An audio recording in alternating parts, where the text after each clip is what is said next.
स्वागत है आप सबका फिर से। और आज बहुत बड़ी खुशी हम लोगों के सामने है। देख पा रहे हैं कि जो पल्सर 220F है जो ऑफिशियली बंद हो चुकी थी, उसकी बुकिंग फिर से स्टार्ट होने वाली है और बाइक यानी रीलॉन्च होने वाली है। रीलॉन्च इसलिए कह रहे हैं कि ये देखिए अप्रैल 2020 में अप्रैल 2022 में पल्सर 220F को डिसकंटिन्यू कर दिया गया था, बंद कर दिया गया था जब पल्सर 250F को लॉन्च किया गया था। इसके बाद से ही लोगों के जो है काफ़ी डिमांड थी कि 220F को लॉन्च कीजिए, क्योंकि इसकी फ़ैन फॉलोइंग काफ़ी ज़्यादा थी। और इस पूरी पोस्ट की जो क्रेडिट है वो मेरी नहीं है, पूरी की पूरी क्रेडिट ट्रस्ट लेन को जाती है। ये हमेशा से काफ़ी आगे रहते हैं, किसी भी आप उसमें बाइक या कार के एंथुजियास्ट हों तो आप देखेंगे सारे लीक्स सबसे पहले इन्हीं के पास रहते हैं। बात कर लेते हैं 220F की। तो 2007 में जो है बाइक लॉन्च हुई थी और तब से काफ़ी ज़्यादा हिट रही थी। इवन यहाँ पे नहीं लिखा, वैसे भी बात करें तो 200 सीसी से लेके 500 सीसी के बीच में स्पोर्ट्स बाइक जो हैं उसमें सबसे ज़्यादा सेल्स हमेशा पल्सर 220F की ही रही है। और इस 500 सीसी तक ओवरऑल बात करें सबसे ज़्यादा स्पोर्ट्स बाइक की सेल तो या तो R15 या तो पल्सर 220 की हमेशा से रही है। दोनों में कंपटीशन रहा है। ऑलमोस्ट 4000, 5000, 6000, 7000 यूनिट पल्सर 220F बड़े आसानी से बेच लेती है। और पल्सर 220F काफ़ी सक्सेसफुल थी। बजाज ने 250F को लॉन्च किया था ये सोच के कि भाई 220F को की जो लीगेसी है उसको कंटिन्यू करेंगे, पर वो चीज़ें कहीं ना कहीं जो है पब्लिक को हिट नहीं की।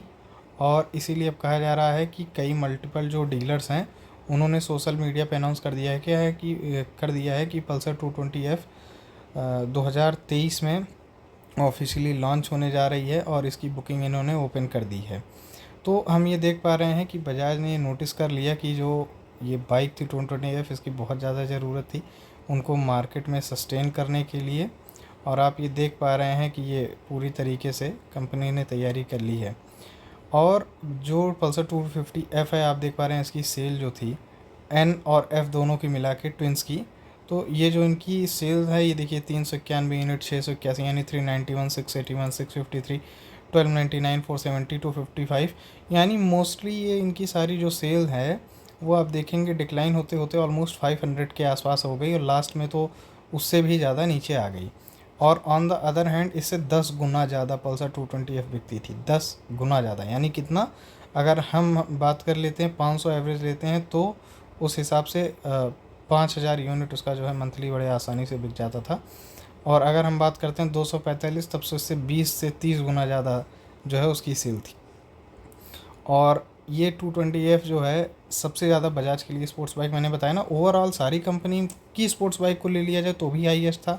KTM की हम बात करें या किसी की भी बात करें, और अगर सिर्फ बजाज की बात करें तो भी इसकी सेल सबसे ज़्यादा थी। आप देख पा रहे हैं कि इवन RS NS की जो सेल है इसको मिला के दिया जाए तो भी अकेले जो है इवन 250F की जो और 250N दो चारों की मिला दिया जाए सेल तो भी पल्सर 220F की सेल ज़्यादा थी। जब इसको डिसकंटिन्यू किया गया उसके पहले सितंबर 2021 की बात करते हैं हम, तो 4108 यूनिट जो है ये वहाँ पे बिकी थी उस टाइम। डिज़ाइन और स्पेसिफिकेशन के बारे में अभी ऐसा कोई और इन्फॉर्मेशन नहीं है, लेकिन ये कहा गया है कि और कंपनी करेगी भी नहीं, क्योंकि मेरे पास भी 220F सेम मॉडल है जो अभी आपके सामने स्क्रीन पे दिख रहा है और कोई चेंज नहीं थी। देखिए बजाज ने गलती तो की ही थी, क्योंकि बजाज ने भले 250F लॉन्च की लेकिन वो अपने पार्ट पे उनकी थी। ओनर क्या चाहते हैं या पर्टिकुलर मार्केट में अभी क्या डिमांड है उसको उन्होंने नहीं पूरा किया था।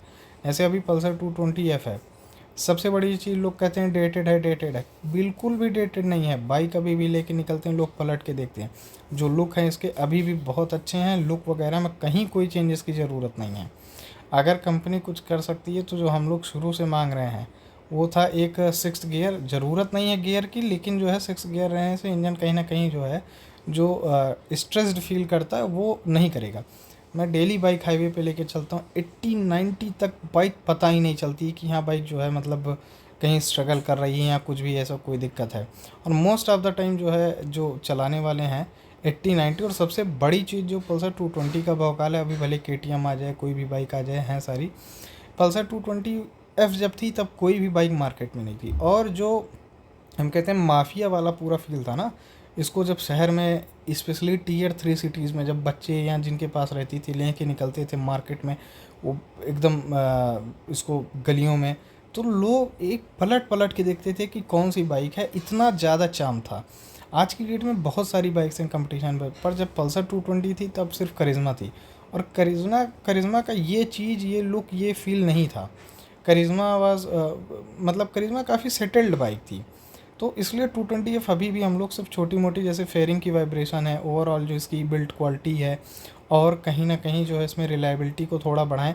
BS4 के पहले BS3 तक की रिलायबिलिटी काफ़ी अच्छी थी, पर BS4 में काफ़ी इश्यूज़ हैं और BS6 में तो हद से ज़्यादा।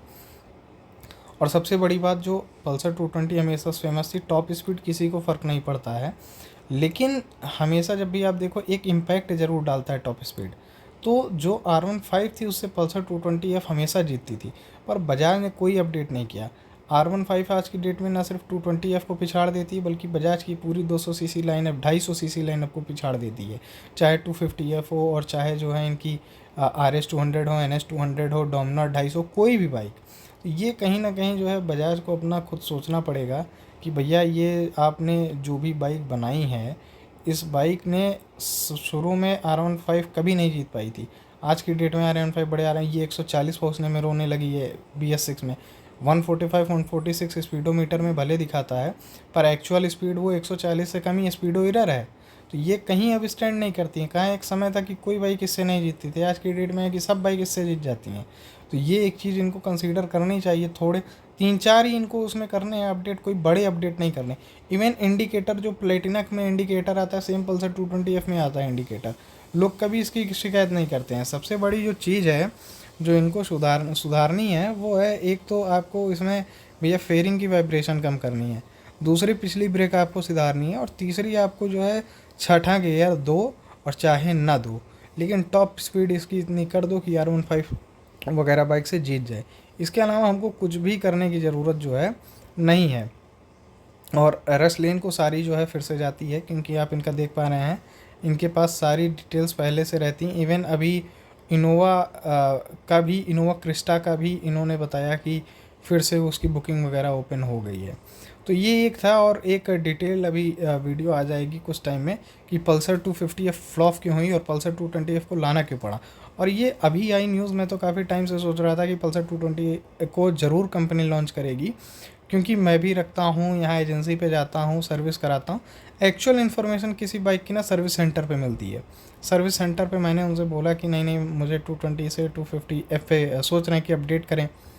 करना नहीं था, जस्ट उनसे बोल रहा था, वो तुरंत मना कर दिए, कहे कि पहले उसका रिस्पांस आने दीजिए। बजाज है, अभी पहले रिस्पांस आ जाए तब आप उस पर जो है शिफ्ट कीजिएगा।